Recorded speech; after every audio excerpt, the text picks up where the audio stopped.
The following is an HDNet original presentation.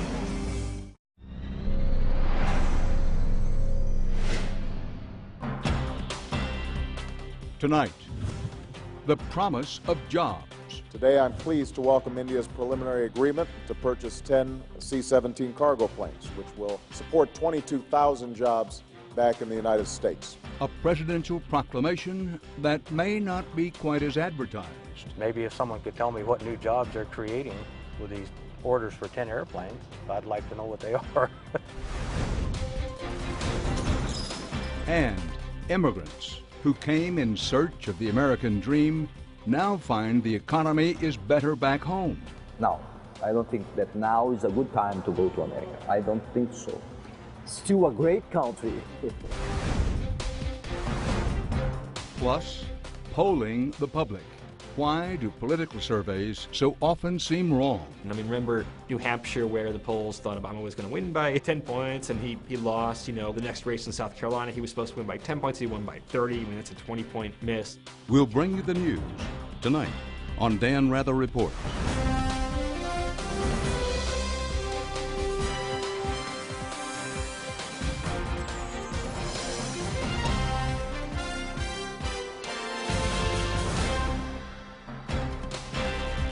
Good evening. The task of standing up the American workforce has never been more important or more elusive. But to what length should the Obama administration go to secure jobs? We begin with an investigation into a trade deal the president recently announced that looks and sounds like a winner, especially for thousands of Americans who build giant airplanes for the U.S. military. Their jobs have been hanging by a thread. But the president's recent trip to India brought them hope when the White House brokered a $1 billion agreement that could mean work for years, or so it was said. Tonight, we'll give you a look at the fine print. Will the trade deal actually save jobs, or is it just drumming up foreign business for big U.S. corporations? Now, before you can understand what's at stake, you need to have a feel of the people and the place that once drove the American aerospace industry.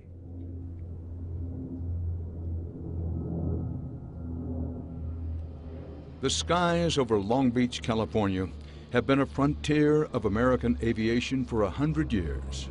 Around here, they know airplanes the way people in Detroit know cars. From the simplest single-engine planes to the marvels of modern military might, this seaside city in the Los Angeles basin has been the epicenter of an industry that helped fuel America's prosperity and security for generations. Tens of thousands of men and women have made their homes and raised their families building airplanes here in Long Beach. This was the place that aviation pioneer Donald Douglas turned into a hub of the arsenal of democracy during World War II. As these commemorative films show, the plant in Long Beach had 40,000 workers churning out wartime aircraft 24 hours a day, 7 days a week. Every 2 hours, a new B-17 bomber, C-47 transport, or A-20 attack plane rolled off the assembly line. Over the years, Douglas became McDonnell Douglas, which eventually became Boeing. This area was also home to aviation giants like Lockheed Martin, Northrop Grumman, and Hughes Aviation, as in Howard Hughes. At one time, 1 out of every 10 aviation jobs in the country was here in Los Angeles County. But not anymore. I pledge allegiance to the flag of the United States of America. The once proud aviation workforce has been decimated by a drumbeat of closures, shutdowns, downsizing, and outsourcing. And like good-paying blue-collar union manufacturing jobs in industries across the country, nobody thinks they're ever coming back. They just seem to be getting rid of everyone. I mean, at one time, we were well over 20,000 union people in that facility. If you drive by Lakewood and Carson today, you'll see where they're building all new buildings. That used to all be aircraft manufacturing. Ken Lindstrom has worked in the aviation manufacturing industry for 32 years. The planes he builds, the C-17 Globemaster III, are the only planes currently being produced in Long Beach, and Boeing is the only major aviation company still in operation here. As soon as this is gone, there will be no aerospace in Southern California. None. So we all know that once this program is done, we're done. It was not beyond the company's control. We don't believe the company bargained. Limstrom and his Boeing co-workers say they're proud of their work, and they have good reason. The C-17, according to Boeing spokesman Jerry Drelling, is the workhorse of the U.S. military. The C-17 is the last large, wide-body military aircraft being built not just here in California, but across the U.S. This is a world-class workforce. The C-17 industrial base is very valuable to the country. Should we stop production of this aircraft, essentially you would be letting all these folks go.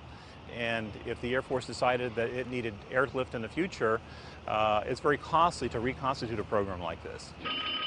Fire number 3. The Globemaster, according to Drelling, moves our military in times of war and on missions of peace. There's no other aircraft in the world that can do what the C-17 can do.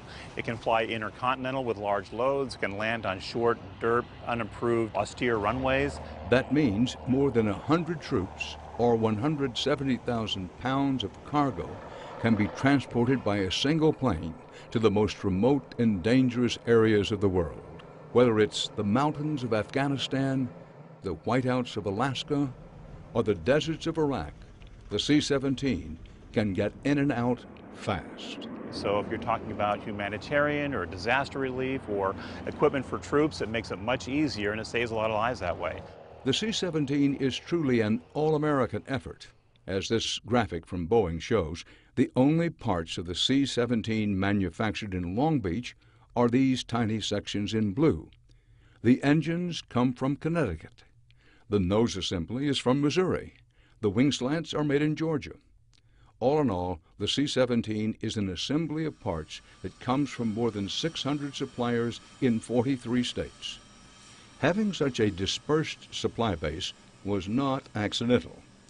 That's what allowed Boeing to build a broad base of C-17 advocates in Washington.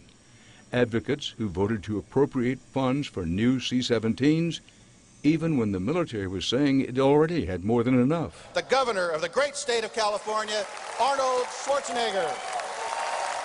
A year ago, I got the bad news. I think there's a danger here that the federal government may not continue with our contract, that we maybe have to shut down our plant, that we discontinue building our C-17s. So we started a campaign. That campaign in 2006 helped convince Congress that saving the C-17 and the C-17 jobs was a matter of vital national security. This is not the time to mothball this program. It's the time to build more C-17s for the challenges that will come. Year after year, Congress overruled the Pentagon's budget and ordered the planes themselves. The C-17 is what gives us the power to project overseas to fight the battle that protects us here at home. But shortly after taking office, President Obama and Secretary of Defense Robert Gates fought back, insisting that the country could no longer afford to buy $250 million planes it didn't need. Multiple studies in recent years show that the Air Force already has more of these aircraft than it needs. The administration pressed Congress hard on the issue, often in public. I am fully aware of the political pressure to continue building the C-17 and proceed with an alternate engine for the F-35. So let me be very clear.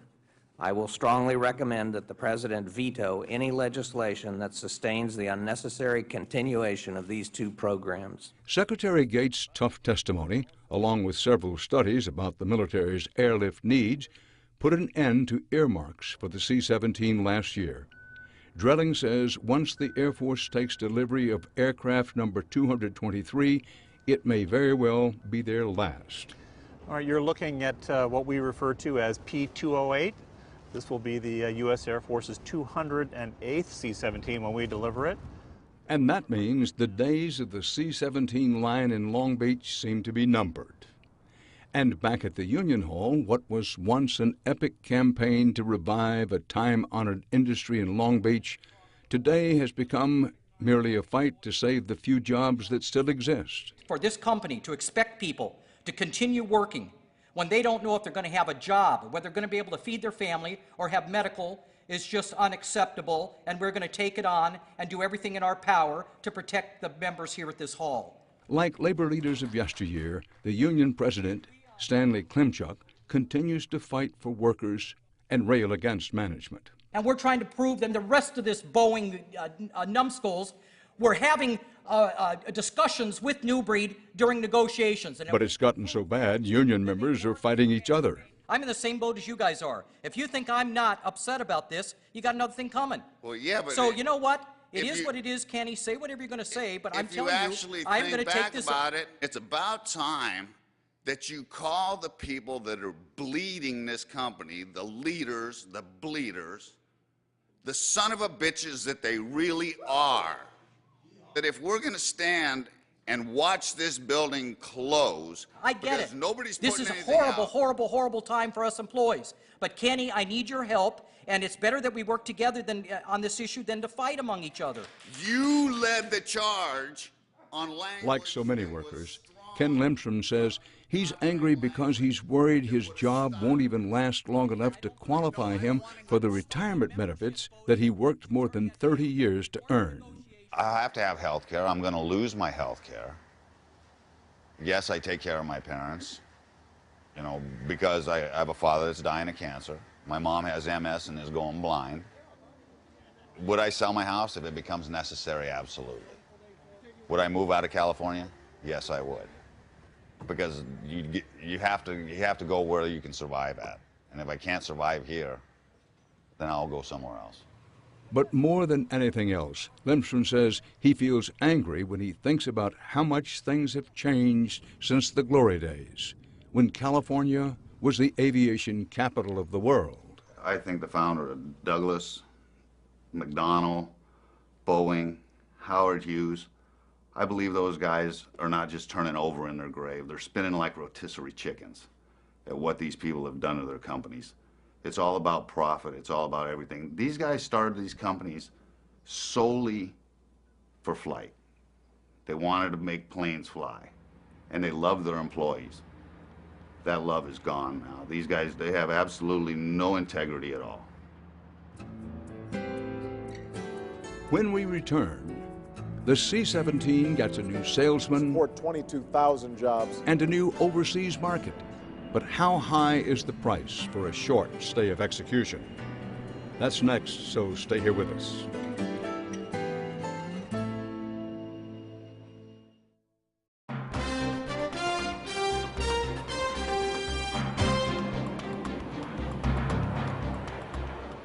Tonight, we've been looking at a time not so long ago when the U.S. was far and away the global leader of the aerospace industry. The planes produced in America pushed the boundaries that allowed us to fly higher, faster, further. But the industry went global, and over the past 20 years, we've lost over 500,000 aerospace jobs. And here in America's aviation mecca, the local economy has been pummeled. There are more than 30,000 people out of work all across Long Beach, California. The lines at the local job center are out the door. It was good news when the unemployment rate here finally dipped below 14% in December.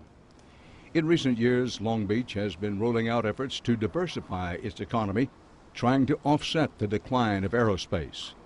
Its port is one of the busiest in the world, and the local tourism industry has been getting a big makeover. Boeing is still the city's biggest private employer, even though the Long Beach plant delivered its last commercial airplane, the Boeing 717, in 2006. It marked the end of a long, proud history of producing the airplanes you and I fly on every day. The 717 program is now at these final two steps of its life cycle with the delivery of the final two airplanes this morning. But Boeing executives told the workers that the Long Beach plant would rise again. We are dedicated to putting more airplanes in here. The C-17 site, the Long Beach site, is one of the best ones that we have. Despite the promises, today Boeing's headcount is half of what it was a decade ago. The old commercial hangar still remains empty, and the plant is now hanging on by a single airplane, the C-17, the military workhorse whose days seem to be numbered. The Air Force already has more of these aircraft than it needs. When President Obama went to India last fall, a major item on the agenda was promoting trade deals as a way, it was said, to generate jobs back in the United States. He was accompanied by Jim McNerney, Jr., chair of the President's Export Council and the chief executive of Boeing. Strong U.S. government advocacy for American business in big competitive markets like India helps U.S. companies and U.S. employees in all size companies. A few days later, a deal is announced. Today, I'm pleased to welcome India's preliminary agreement to purchase 10 C-17 cargo planes, which will enhance Indian capabilities and support 22,000 jobs back in the United States. It was billed as a good news story. But in order to broker this trade deal and others, the White House had to do some serious horse trading. The president agreed to remove India from the list of countries banned from buying U.S. technologies that could be put to military use. He also toned down his calls for anti-outsourcing legislation. The C-17 deal, according to a White House press release, would support Boeing's C-17 production facility in Long Beach, California, for an entire year. In Long Beach, the news of the big win in India brought a collective sigh of relief. The plant was saved, at least for now. When they say they sell 10 planes, you figure, okay, that's one more year's work that we're going to get. But Boeing workers like Ken Lindstrom say the relief quickly gave way to fury. A few weeks later, the company announced it would be cutting 150 union jobs and giving the work to a local non-union company. You know, while McNerney's over in India with President Obama talking about saving and creating jobs, we're being told back home, by the way, your job's going away. We're going to outsource it to somebody else. That's tough to swallow. He says the workers felt betrayed.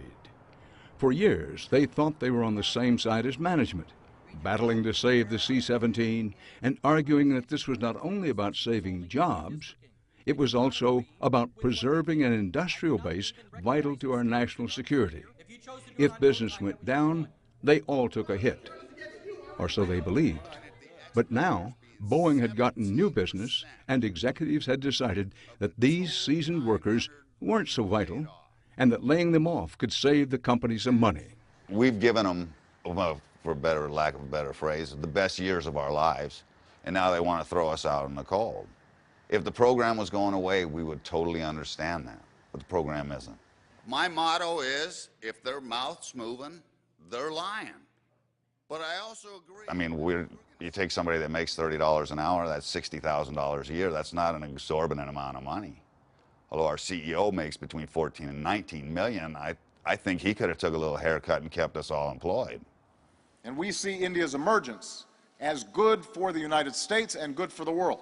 Lindstrom says that what's made the India deal even tougher to swallow is seeing his president boasting about creating good-paying jobs when he was actually doing far more to boost Boeing's bottom line.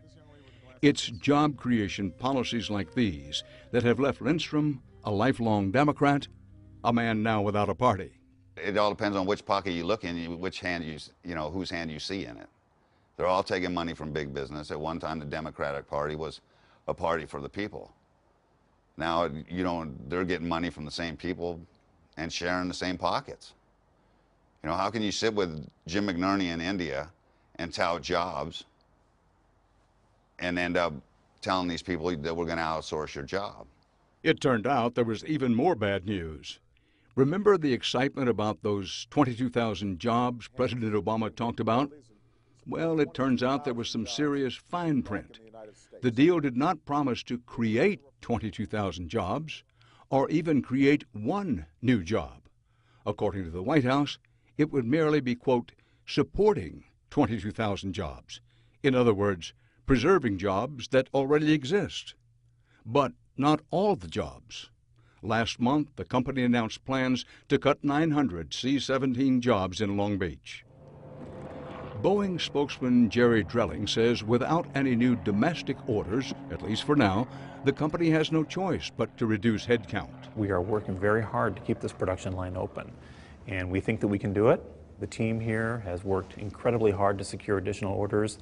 I know it's a very frustrating and very painful time for everybody, and especially in the executive suite here, because, again, we never thought we'd be in this position. According to those in the executive suite, international sales are the last best hope for saving the C-17. But Drilling says foreign orders tend to be small and take time to negotiate. If not for the India deal, which is still awaiting final government approvals, he says the line would shut down for good at the end of 2012. Now, it's slated to continue through 2013, but with staffing levels that he says are more affordable. This plant is not closing down, not by any stretch. We believe we can build and deliver C-17s for many years to come, but we have to keep the C-17 affordable for domestic and international customers. And I am absolutely certain that the relationship between the United States and India is going to be one of the defining partnerships of the 21st century. Thank you very much, everybody. Thank you. Despite the applause in India, back in Long Beach, many worried that the trade deals President Obama was championing would lead to the same problems that helped kill the commercial airplane programs here. That's empty. That's Building 15. That's where they first developed the YC-15, which was the prototype for the C-17, but it was much smaller. And all this whole area was all manufacturing. Roy Crunk got his start in the aviation industry in 1966. He drove us around the Boeing plant in Long Beach, where he worked for 39 years. When I hired in here, we built most of the parts for the airplanes. We built the galleys, the lavatories, the baggage racks, the ceiling panels, sidewall panels. All those were done in buildings here, in these buildings. And then little by little, they outsourced those jobs to other companies. In truth, much of what is called an American aircraft is now built overseas. The barrel sections were done in Italy, the nose is done in Korea. It's just all over the world. And they just send them here and we just put them together. We piece it together, and that's it. It's all part of perhaps the biggest factor eating away at America's once mighty manufacturing status, particularly in high-tech fields like aviation. In order to gain access to foreign markets, American businesses have had to make major concessions. These concessions are called offsets, agreements to move production or transfer technology overseas. And like most aerospace companies, Boeing's been doing it for years.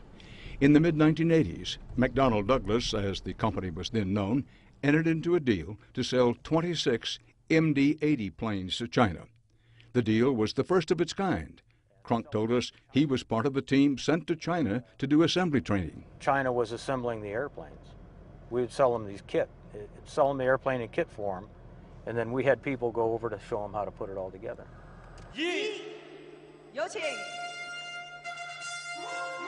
Fast forward 2 decades to this scene. Amidst great fanfare, China unveils its first commercial airliner. And lo and behold, it looks remarkably familiar from tip to tail, a Chinese version of the American plane. For Crunk, watching China's ascent has been a cautionary tale, a tale he fears will be playing out again with the India deal. It's good for the company. They're going to make more money, and the people who own stock in the company are going to make more money. So somebody's going to benefit from it. But as far as jobs are concerned, it's not creating any new jobs. I don't see any new jobs. Maybe if someone could tell me what new jobs they're creating with these orders for 10 airplanes, I'd like to know what they are. Boeing's not talking much about bringing new aircraft programs to Long Beach that would create jobs these days, let alone any new generation of aviation workers. But when we asked Boeing about their current offset agreements, they did have a lot to say about their future in India. In an email, they wrote that the company has $2.3 billion of offset commitments, which will be a, quote, catalyst to spur technology development and mutual job creation and to firmly establish India's position in the international aerospace supply chain. It might sound like a bunch of inspirational corporate speak, but to Ken Lindstrom, it spells bad news for his industry and his country. We're giving all these countries our technology, and pretty soon there won't be a Boeing. 20 years from now, I doubt Boeing will be building airplanes. You have Japan building their own, you have China building their own, you have Russia building their own, and they're more getting into being partners with these companies than they were competitors. And they're giving away what made airplanes fly.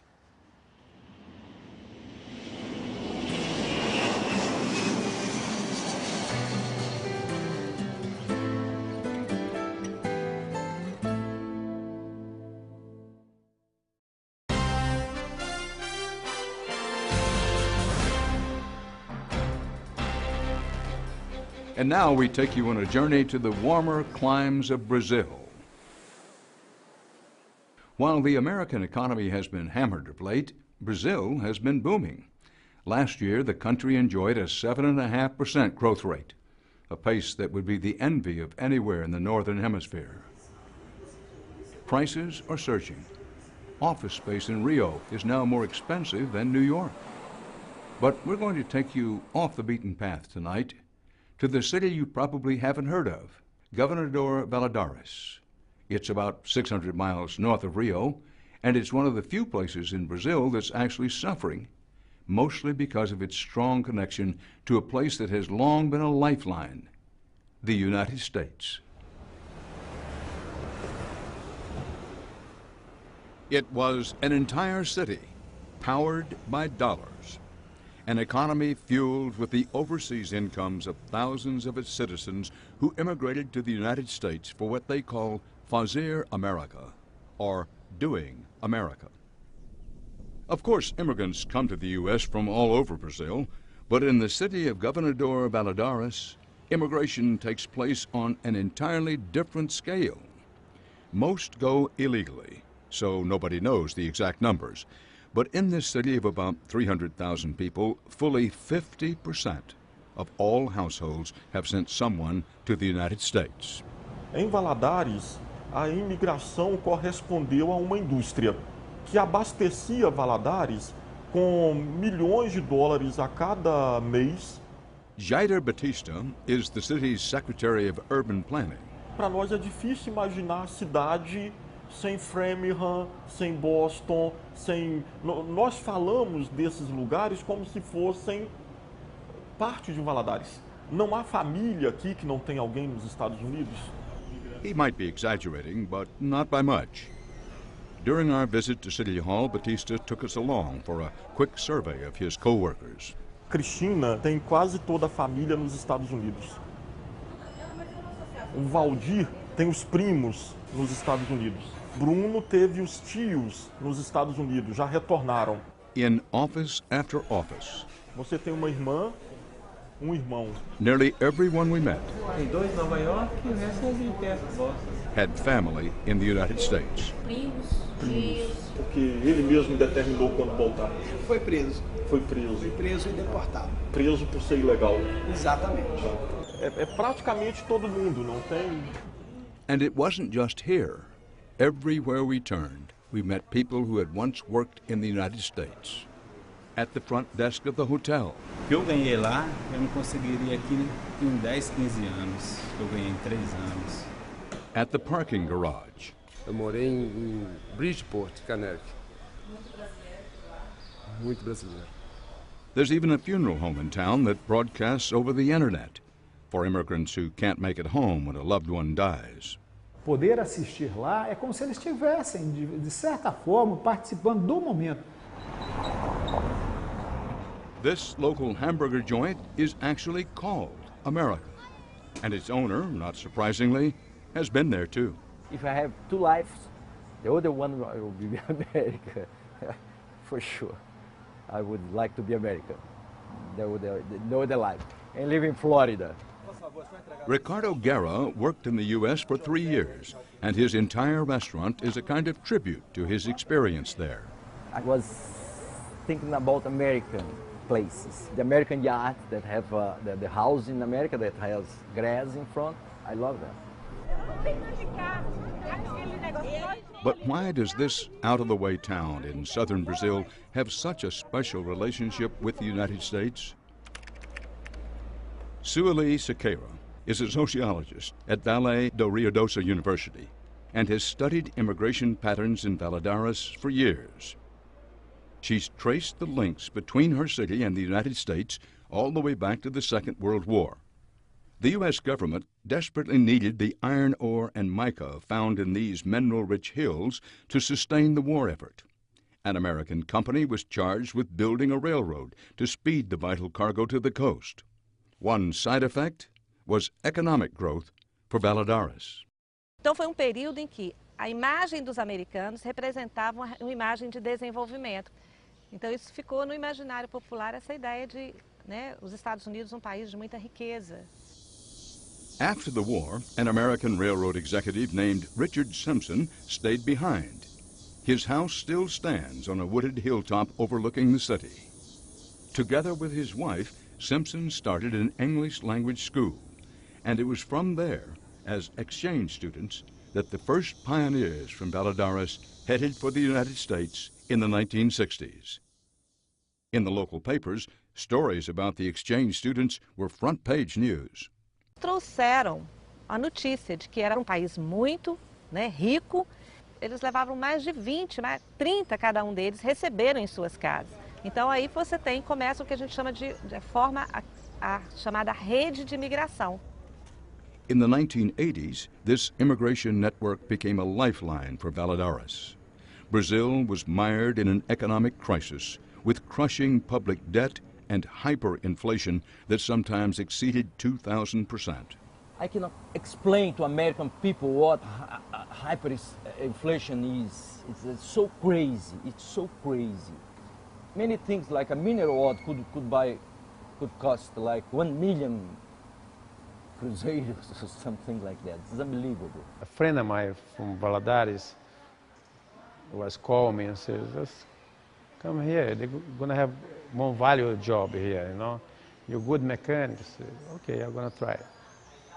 That's why I went to America. Jose Alberto Costa went to Boston in 1987. When a friend introduced him to the owner of an auto repair shop, he was hired on the spot. I was good mechanic.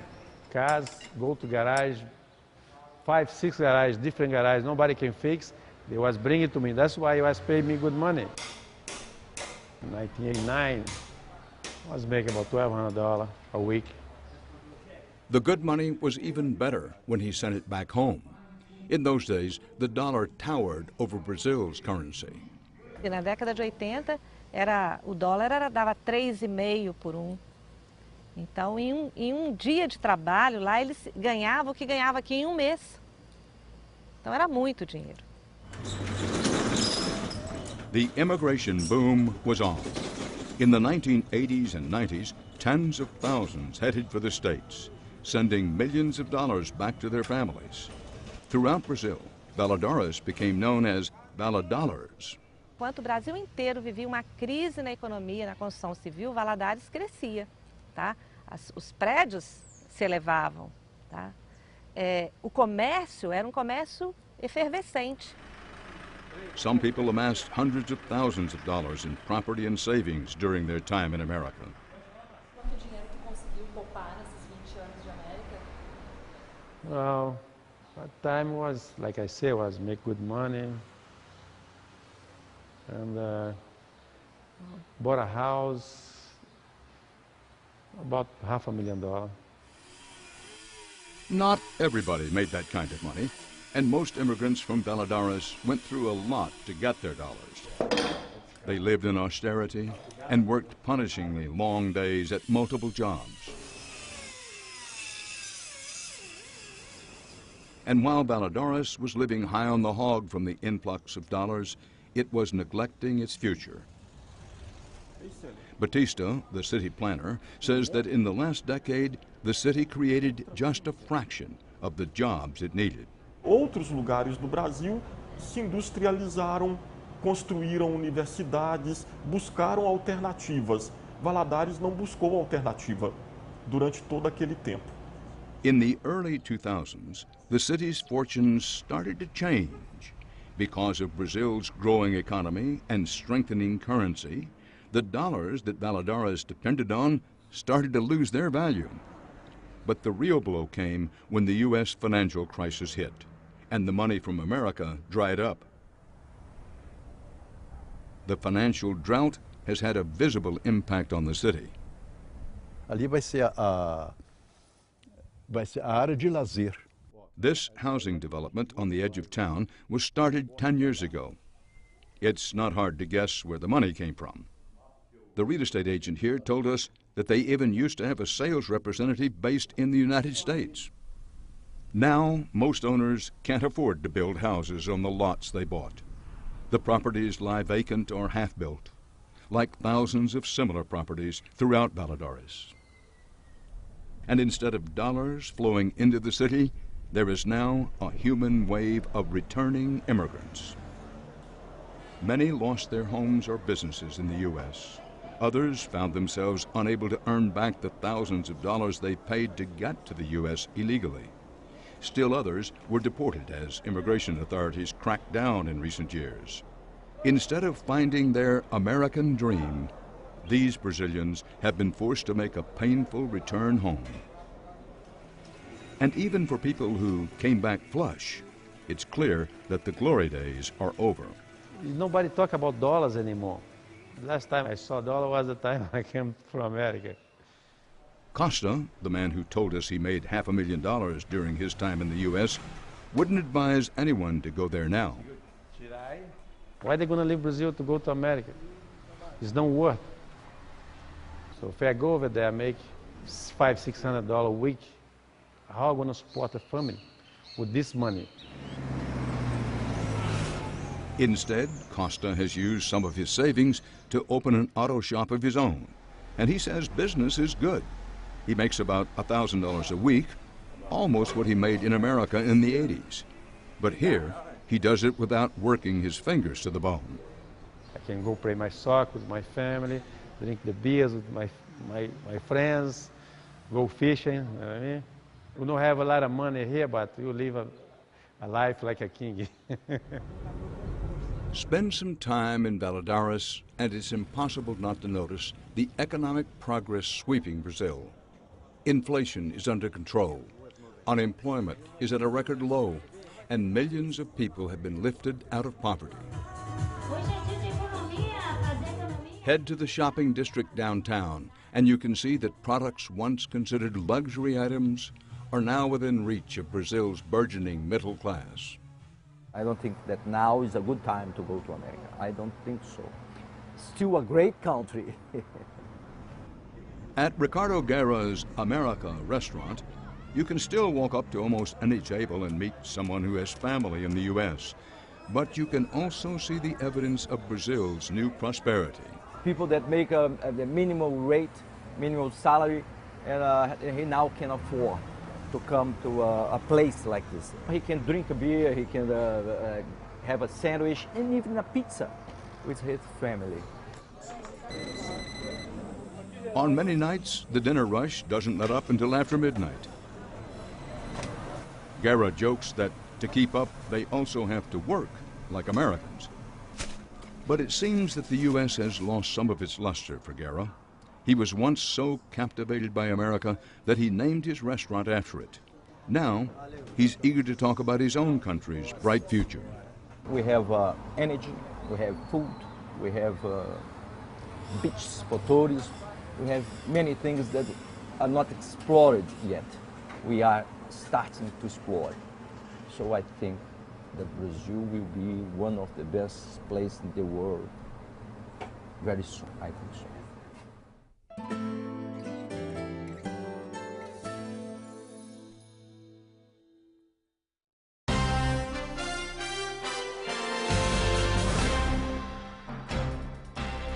Welcome back.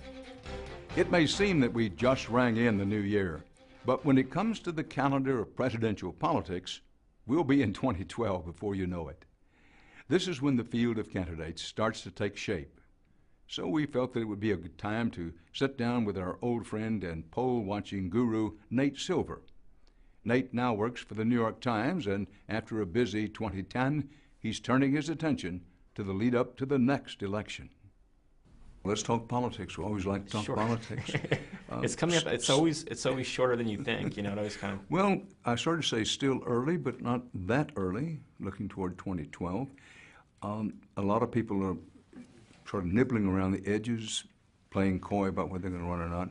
When should we start paying attention for real?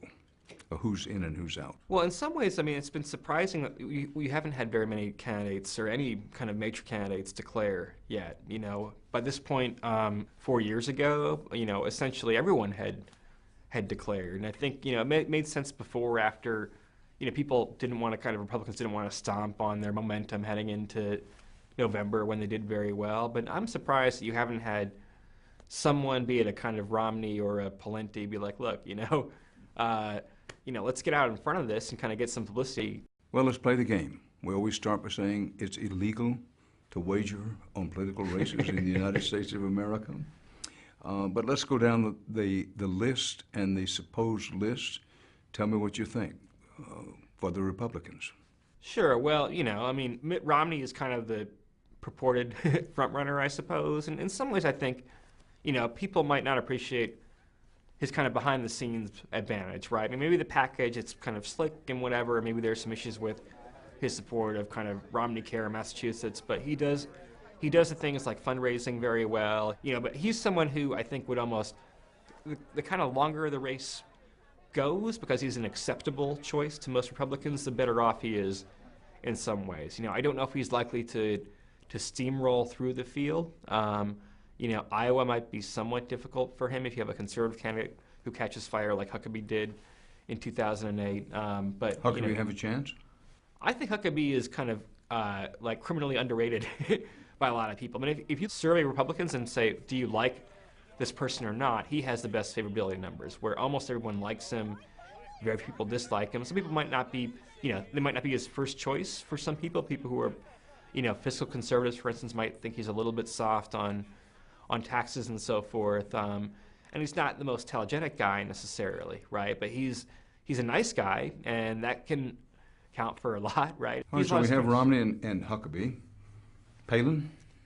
I don't know. I mean, you know, if you look at the polls, right, then she's kind of right up there. But there are a lot of polls saying if Palin were nominated, she would lose to Obama by 15 or 20 points. And I see no particular reason to doubt that. She's someone who is known and who is not very well liked. Her favorability ratings are low in the 30s with kind of, you know, independent voters. At some point, I think Republicans are going to say, look, I'm not willing to take that chance. If you wanted someone who's not someone who's a pure conservative, we can find someone else in her place. But I don't know. You know, I mean, there are still scenarios where she could win. I mean, she certainly has some enthusiastic support. If it turns out that you have, you know, for example, two moderate candidates splitting that vote, and she's kind of the conservative candidate, she could win. If she wins Iowa, which is a good state for her in some ways with the evangelical vote, you know, she just kind of could get a lot of momentum. She does have a hard core of people. Her She does. overall positive ratings, likability ratings, are not that high. But with the rock core of the Republican Party, she's standing pretty high. You talked about, well, some of the more, we'll describe them as moderate candidates could split the vote. Could you or could you not see a dynamic developing in which she becomes the winner of the Republican nomination, but then in a general election, a la Goldwater against Johnson, let's say, in 1964? Sure. Is that a possibility? Well, anything's a possibility. Oh, sure, it's possible. I mean, you know, look, if you just kind of look at it and say, okay, we don't know that much about what the conditions will be of the economy, for example, in November 2012, but, you know, there is if just kind of as an actuary, you're kind of a handicapper, right? I mean, there's a chance that Obama will win by a landslide margin. That's not that uncommon when someone's running for their second term, in part because sometimes the other party nominates Reagan a really in poor candidate. 1984, for example. Yeah, Reagan or Nixon carried second 49 term, states. Or, you know, I mean, you know, it's not at all uncommon for a candidate. Even, you know, even Clinton won by a not overwhelming but very, very solid margin. You know, and his approval ratings were lower than Obama's were at this point, kind of, you know, going into into 1996. Well, let's talk about somebody, quote, coming out of nowhere, a lesser-known candidate, say former Governor Huntsman. Sure. From out west. He's obviously testing the waters. Or the governor of Minnesota, Valenti. Who do you see as maybe the strongest possibility of coming from way in the back of the pack or on the fringes and becoming a major factor? Well, I think someone needs some kind of personality to do that. So to give an example, someone like Chris Christie, who's the governor of New Jersey, who has a lot of panache and kind of stands out and, makes a name for himself. I mean, that's the kind of skill set you think you would need to break through a field where you do have these brand names, flawed candidates, but brand names like Palin and Romney and so forth. Well, let's talk about polls, something you know a lot about. You watch polls, you conduct polls, you crunch the numbers. You were very critical of pollsters during the last presidential campaign, going far at one point saying they were, quote, biased, and you thought, in many cases, inaccurate. How did you come to that conclusion? Well, I mean, all we're doing is we're actually scoring how well the pollsters do, and kind of one measure is how accurate you are, I mean, the average pollster missed the average race by about 4 points, in a race for Senate, for example, which isn't bad, but some missed by more than that, and some, when they miss, it's always to the same side. Like Rasmussen Reports, for example, is, run by a guy, Scott Rasmussen, who's, a conservative and a Republican, and that's fine. I mean, a lot of people can have, there's no crime in having an opinion and also kind of running a polling agency, but lo and behold, his numbers lean toward the Republicans, everywhere from, a year in advance of the campaign to the final November 2nd, right? And, lo and behold, they missed pretty badly. They were, as well as Republicans did, he had them doing a lot better than they actually did, and kind of, he had a kind of 2 or 3 point bias toward Republican candidates, and that's quite, and it's there's no way to deny it. I mean, you have the numbers, and it's public information, and so we just kind of say, okay, we're just going to look at all the polls. Help the viewer out here, and for that matter, help this aging reporter out. How should we view polls? Should you ignore them? Should you say, well, it's way too early? Should you say they don't amount to much? How should we view polls?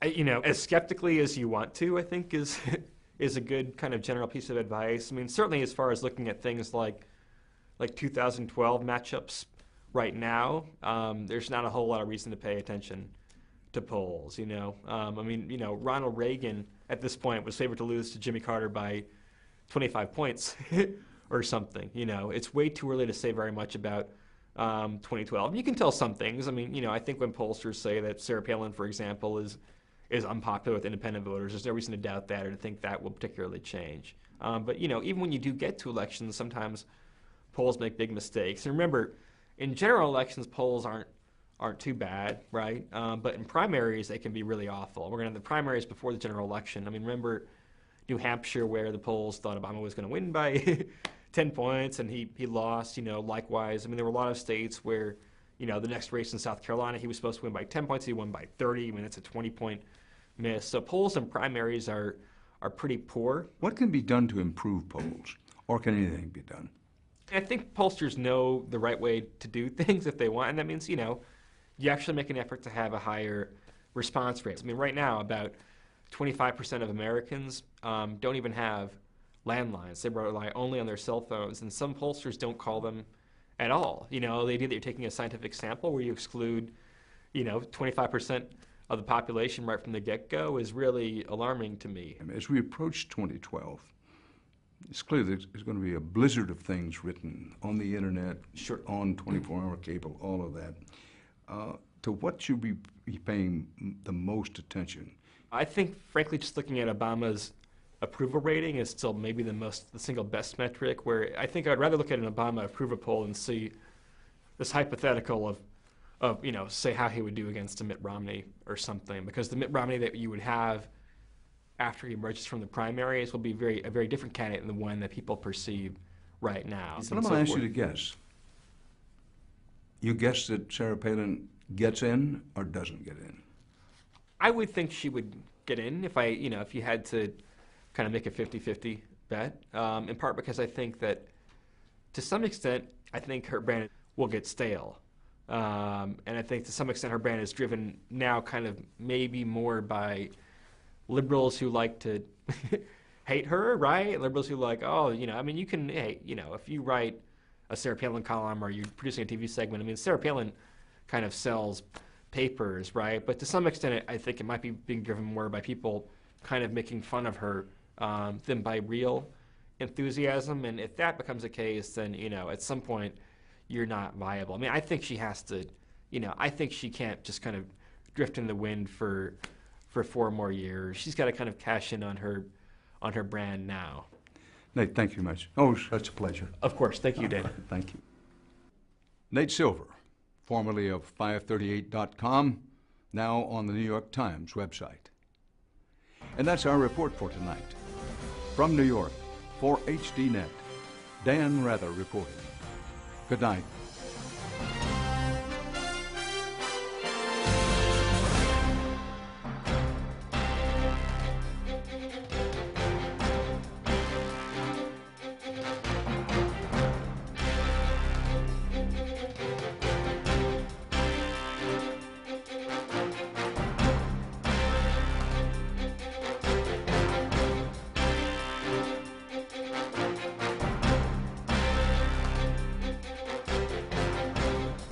If you would like to add your name to an email list for information on upcoming programs, or if you would just like to send a question or comment, please email us at viewer@hd.net.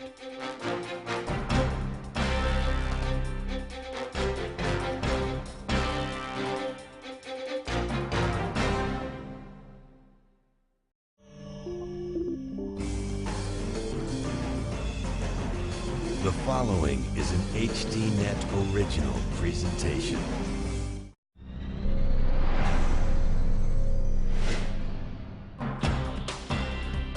Tonight, the promise of jobs. Today, I'm pleased to welcome India's preliminary agreement to purchase 10 C-17 cargo planes, which will support 22,000 jobs back in the United States. A presidential proclamation that may not be quite as advertised. Maybe if someone could tell me what new jobs they're creating with these orders for 10 airplanes, I'd like to know what they are. And immigrants who came in search of the American dream now find the economy is better back home. No, I don't think that now is a good time to go to America. I don't think so. Still a great country. Plus, polling the public. Why do political surveys so often seem wrong? I mean, remember New Hampshire where the polls thought Obama was going to win by 10 points and he lost, you know, the next race in South Carolina. He was supposed to win by 10 points. He won by 30. I mean, it's a 20-point miss. We'll bring you the news tonight on Dan Rather Reports.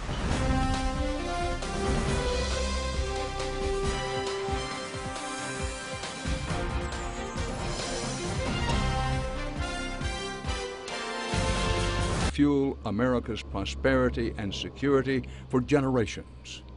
Tens of thousands of men and women have made their homes and raised their families building airplanes here in Long Beach. This was the place that aviation pioneer Donald Douglas turned into a hub of the arsenal of democracy during World War II. As these commemorative films show, the plant in Long Beach had 40,000 workers churning out wartime aircraft 24 hours a day, 7 days a week. Every 2 hours, a new B-17 bomber, C-47 transport, or A-20 attack plane rolled off the assembly line. Over the years, Douglas became McDonnell Douglas, which eventually became Boeing. This area was also home to aviation giants like Lockheed Martin, Northrop Grumman, and Hughes Aviation, as in Howard Hughes. At one time, 1 out of every 10 aviation jobs in the country was here in Los Angeles County. But not anymore. I pledge allegiance to the flag of the United States of America. The once proud aviation workforce has been decimated by a drumbeat of closures, shutdowns, downsizing, and outsourcing. And like good-paying blue-collar union manufacturing jobs in industries across the country, nobody thinks they're ever coming back. They just seem to be getting rid of everyone. I mean, at one time we were well over 20,000 union people in that facility. If you drive by Lakewood and Carson today, you'll see where they're building all new buildings. That used to all be aircraft manufacturing. Ken Lindstrom has worked in the aviation manufacturing industry for 32 years. The planes he builds, the C-17 Globemaster III, are the only planes currently being produced in Long Beach, and Boeing is the only major aviation company still in operation here. As soon as this is gone, there will be no aerospace in Southern California. None. So we all know that once this program is done, we're done. It was not beyond the company's control. We don't believe the company bargained. Lindstrom and his Boeing co-workers say they're proud of their work, and they have good reason. The C-17, according to Boeing spokesman Jerry Drelling, is the workhorse of the U.S. military. The C-17 is the last large, wide-body military aircraft being built not just here in California, but across the U.S. This is a world-class workforce. The C-17 industrial base is very valuable to the country. Should we stop production of this aircraft, essentially you would be letting all these folks go. And if the Air Force decided that it needed airlift in the future, it's very costly to reconstitute a program like this. Fire number 3. The Globemaster, according to Drelling, moves our military in times of war and on missions of peace. There's no other aircraft. Good evening. The task of standing up the American workforce has never been more important or more elusive. But to what length should the Obama administration go to secure jobs? We begin with an investigation into a trade deal the president recently announced that looks and sounds like a winner, especially for thousands of Americans who build giant airplanes for the U.S. military. Their jobs have been hanging by a thread, but the president's recent trip to India brought them hope when the White House brokered a $1 billion agreement that could mean work for years, or so it was said. Tonight, we'll give you a look at the fine print. Will the trade deal actually save jobs, or is it just drumming up foreign business for big U.S. corporations? Now, before you can understand what's at stake, you need to have a feel of the people and the place that once drove the American aerospace industry.